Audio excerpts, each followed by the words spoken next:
선지자와 왕 제9장 디셉 사람 엘리야. 아합의 시대의 요단강 동편 길르앗 산중에 신앙과 기도의 사람이 살았는데 그의 두려워할 줄 모르는 봉사는 이스라엘 중에 신속히 퍼지는 배도를 막도록 되어 있었다. 이름 있는 도시들로부터 멀리 떨어져 있었고 평생 높은 지위를 차지한 일이 없는 디셉 사람 엘리야는 자기 앞에 길을 준비하신 하나님의 목적에 대한 확신을 가지고 그의 사명에 임하여 크게 성공을 거두었다.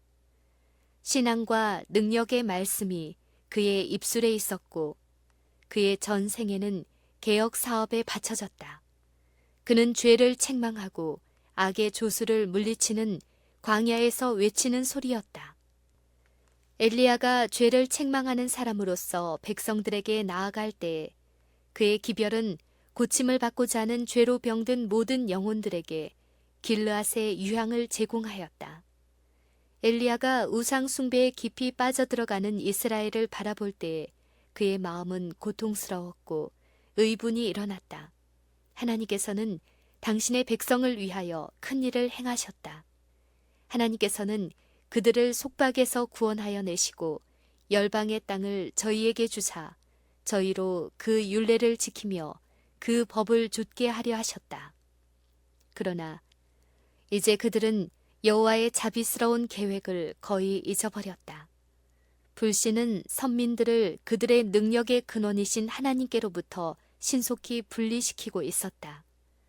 산중 은신처에서 이 배도를 바라본 엘리야는 슬픔을 억제할 수 없었다. 괴로운 마음으로 그는 한때 은총을 받은 백성들의 악한 행위를 제지시키시고 필요하다면 형벌을 내리사 저희로 하나님께로부터 떠난 것을 사실 그대로 볼 수 있게 해달라고 하나님께 간청하였다. 엘리야는 그들이 하나님을 노엽게 하여 완전히 멸하실 정도로 악을 행하게 되기 전에 회개하는 것을 보기로 갈망하였다. 엘리야의 기도는 응답을 받았다. 여러 번 반복된 호소와 충고와 경고가 이스라엘을 회개시키는 데 실패했으므로 이제 하나님께서 그들에게 형벌을 통해서 말씀하실 수밖에 없는 때가 이르렀다. 바알의 예배자들은 하늘의 보물인 이슬과 비가 여호와께로부터 오는 것이 아니요 자연을 지배하는 세력들에게서 오는 것이며 땅을 비옥하게 하고 풍성한 수확을 가져오게 하는 것을 태양의 창조적인 힘을 통하여 온다고 주장했다. 그러므로 하나님의 저주가 더럽혀진 이 땅에 무겁게 내려야 하였다. 배도한 이스라엘 지파들은 현세의 축복을 받기 위하여 바알의 능력을 의지하는 어리석음을 나타냈다. 그들이 회개하고 하나님께 돌아와 하나님을 모든 축복의 근원으로 인정하기까지는 땅에 이슬이나 비가 내리지 않을 것이었다. 형벌에 대한 하나님의 기별을 아합에게 전달하는 사명이 엘리야에게 맡겨졌다. 엘리야는 주의 사자가 되고자 애쓰지 않았다. 주의 말씀이 그에게 임하였다. 하나님의 사업을 영화롭게 하는데 열심 있는 엘리야는 비록 그 명령을 순종하는 일이 악한 왕의 손에 의하여 신속한 죽음을 초래할 것처럼 보였으나 하나님의 부르심에 순종하기를 지체하지 아니하였다. 선지자는 즉시 출발했으며 밤낮을 쉬지 않고 여행하여 마침내 사마리아 성에 도착하였다. 왕궁에 이르러 출입 허가를 간청하지도 않았고 공식적인 통보가 오기를 기다리지도 않았다. 그 당시에 선지자들이 입던 초라한 의복을 입은 엘리야는 위병들의 눈에 띄지 않은 채 순식간에 놀란 왕 앞에 섰다. 엘리야는 그가 돌연히 나타난 것에 대하여 사과하지 않았다. 이스라엘의 통치자보다 더 크신 하나님께서 그에게 말하도록 임명하셨으므로 엘리야는 손을 하늘로 쳐들고 살아계신 하나님의 이름으로 지극히 높으신 이의 형벌이 이스라엘 위에 막 쏟아지려 한다고 증언했다. 그는 나의 섬기는 이스라엘 하나님 여호와의 사심을 가리켜 맹세하노니 내 말이 없으면 수년 동안 우로가 있지 아니하리라고 선언하였다. 엘리야가 그의 기별을 전한 것은 결코 실패함이 없는 하나님의 말씀의 능력을 굳게 믿는 믿음을 행사한 것에 불과했다. 그가 섬기는 하나님을 절대적으로 신뢰하지 않았더라면 엘리야는 결코 아합 앞에 나타날 수 없었을 것이다. 엘리야는 사마리아로 오는 도중에 항상 흐르는 시내와 실록으로 덮인 산들과 가뭄이 미치지 못할 것처럼 보이는 울창한 삼림을 지났다. 눈에 보이는 모든 것은 다 아름다웠다. 선지자는 한 번도 흐름이 끊어져 본 일이 없는 시냇물이 어떻게 마를 수 있으며 어떻게 저 산과 계곡들이 가뭄으로 타게 될 수 있을까 하고 의심할 수도 있었다. 그러나 그는 불신의 여지를 남기지 않았다. 그는 하나님께서 배도한 이스라엘을 낮추실 것이며 이스라엘은 형벌을 통하여 회개하리라는 것을 전적으로 믿었다. 하늘의 명령이 공포되었고 하나님의 말씀은 실패할 수 없으므로 엘리야는 생명의 위험을 무릅쓰고 대담무쌍하게 그의 사명을 성취하였다. 청천벽력과 같은 절박한 형벌의 기별이 악한 왕의 귀에 들어갔다. 그러나 놀란 아합이 정신을 가다듬고 무엇이라고 대답할 수 있게 되기도 전에 엘리야는 그의 기별의 결과를 보려고 기다리지도 않고 올 때처럼 돌연히 사라졌다. 여호와께서 엘리야 앞에 행하셨으며 그 길을 평탄케 하셨다. 선지자는 하나님께로부터 요단 앞에 그릿 시냇가에 숨고 그 시냇물을 마시라. 내가 까마귀를 명하여 거기서 너를 먹이게 하리라는 명을 받았다. 왕은 부지런히 찾았으나 선지자는 발견되지 않았다. 하늘에서 우로가 내리지 않으리라는 기별을 듣고 분노한 황후 이세벨은 지체 없이 바알의 사제들과 협의했다. 그들은 이세벨과 한 가지로 선지자를 저주하고 여호와의 진노를 멸시하였다. 그리고 재난을 선포한 사람을 찾으려고 갖은 애를 썼지만 실패하고 말았다. 그들은 성행하던 배도의 결과로 선언된 형벌을 다른 사람들에게 숨길 수 없었다. 엘리야가 이스라엘의 죄악을 탄핵하고 신속히 다가올 형벌을 예언하였다는 소식은 신속하게 온 나라에 퍼졌다. 어떤 이들은 두려워하였으나 일반적으로 하늘의 기별은 조소와 조롱을 받았다. 선지자의 말은 즉시 효과를 나타냈다. 처음에 재난에 대한 생각을 조롱하던 사람들도 얼마 후에는 심각하게 반성할 기회를 가지게 되었다. 그 이유는 몇 달 후에 땅은 이슬이나 비를 받지 못하여 건조해지고 식물은 시들어졌기 때문이었다. 시간이 흐름에 따라 결코 줄어들 줄 모르던 시냇물이 줄기 시작했고 개울들도 마르기 시작했다. 그러나 지도자들은 바알의 권세를 신뢰하고 엘리야의 예언을 근거 없는 말로 젖혀두도록 백성들에게 역설했다. 여전히 사제들은 비는 바알의 능력을 통해서 내린다고 주장하였다. 엘리야의 하나님을 두려워 말며 그 말을 듣고 떨지 말라.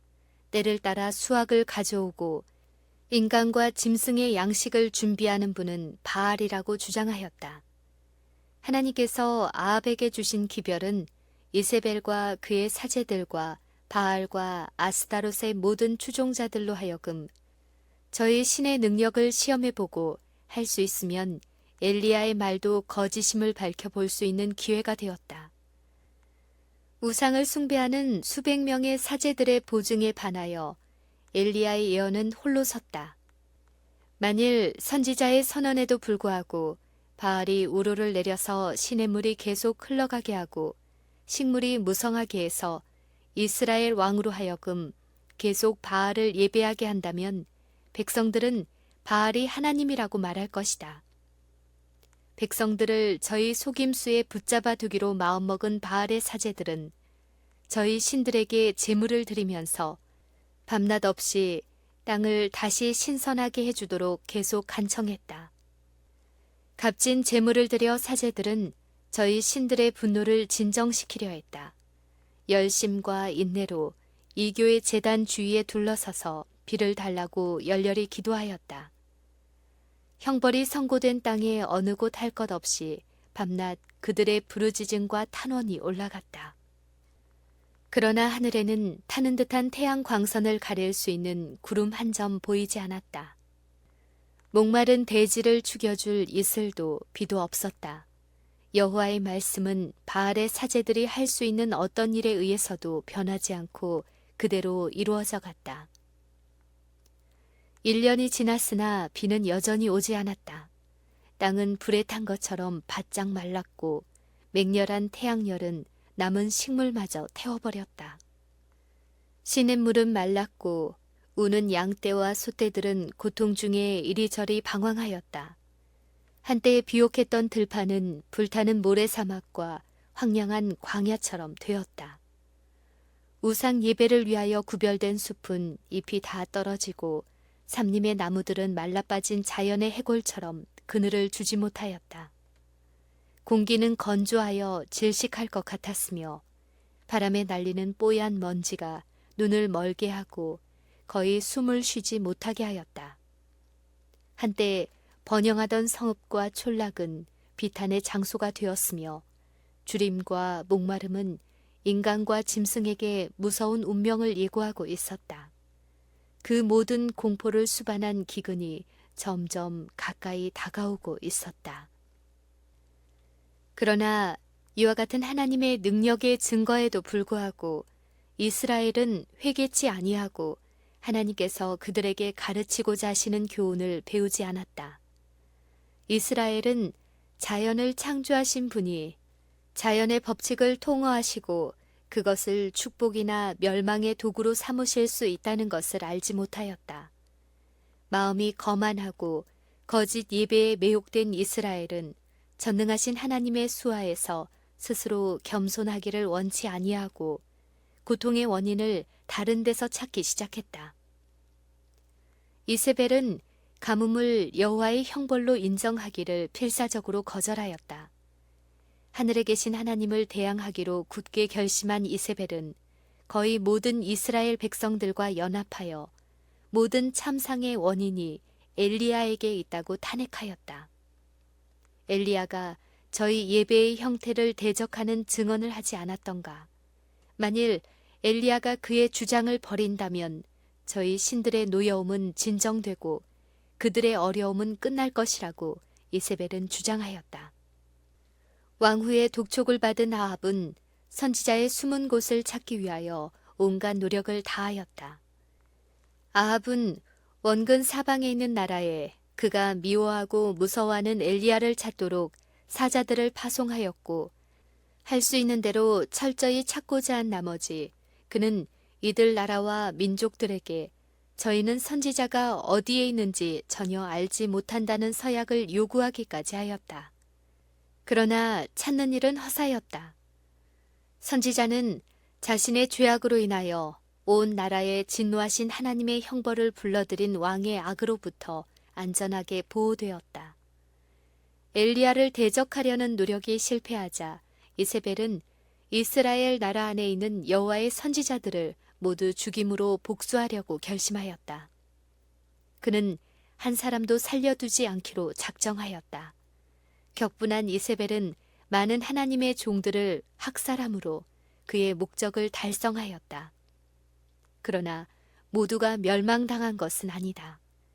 아합의 집의 국내 대신이면서도 하나님께 충실한 오바댜는 자신의 생명의 위험을 돌아보지 아니하고 선지자 100인을 가져 50인씩 굴에 숨기고 떡과 물을 먹였었다. 기근이 든 지 2년이 지났으나 여전히 무정한 하늘에는 비올 징조가 보이지 않았다. 가뭄과 기근으로 온 나라는 계속 황폐하였다. 아이들의 괴로움을 덜어줄 힘이 없는 부모들은 자기 자녀들이 죽는 것을 보고만 있을 수밖에 없었다.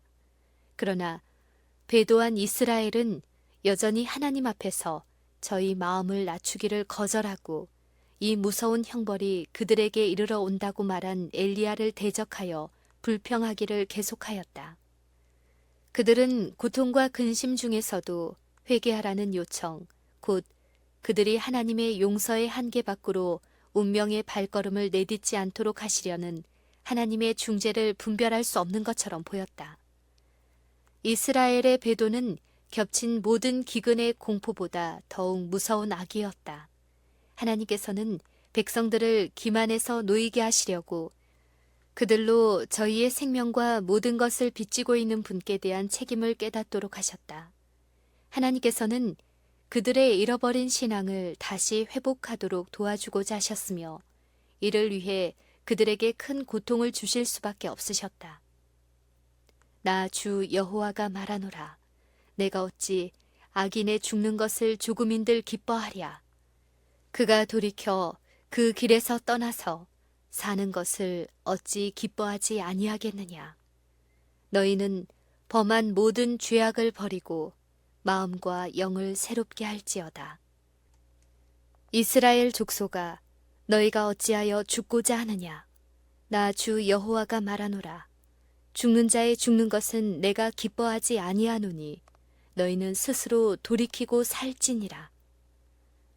이스라엘 족속아, 돌이키고 돌이키라. 너희 악한 길에서 떠나라. 어찌 죽고자 하느냐. 하나님께서는 사자들을 이스라엘 백성에게 보내어 다시 충성된 길로 돌아오도록 호소하셨다. 만일 이스라엘이 이 호소에 귀를 기울였더라면, 만일 그들이 바알에게서 돌이켜 살아계신 하나님께로 돌아왔더라면 형벌을 내리겠다는 엘리야의 기별이 결코 주어지지 않았을 것이다. 그러나 생명에서 생명으로 이르게 하는 향기가 될 경고가 그들에게는 죽음에서 죽음에 이르는 냄새로 판명되었다. 그들의 자존심은 상하고 사자들에 대한 분노가 치밀어 이제 그들은 선지자 엘리야를 몹시 증오하였다. 엘리야가 저희 수중에 떨어지기만 한다면 그들은 마치 그의 음성을 침묵시키므로 그의 말의 성취를 멈출 수 있을 것처럼 기꺼이 그를 이세벨에게 끌고 갔을 것이다. 그들은 재난에 직면하면서도 우상 숭배를 고집했다. 이리하여 하늘의 형벌을 땅에 가져오게 한 죄를 더하고 있었다. 고통받는 이스라엘을 위한 구제책이 하나밖에 없었다. 그것은 전능하신 하나님의 징계의 손길을 끌어들인 죄악을 떠나 전심으로 주님께 돌아가는 것이었다. 그들에게는 혹 내가 하늘을 닫고 비를 내리지 아니하거나, 혹 메뚜기로 토산을 먹게 하거나, 혹 연병으로 내 백성 가운데 유행하게 할 때 내 이름으로 일컫는 내 백성이 그 악한 길에서 떠나 스스로 겸비하고 기도하여 내 얼굴을 구하면 내가 하늘에서 듣고 그 죄를 사하고 그 땅을 고칠지라는 보증이 주어졌다. 하나님께서 결정적 개혁이 일어나기까지 우로를 그들에게 내리지 않으신 것은 이 복된 결과를 얻고자 하심이었다.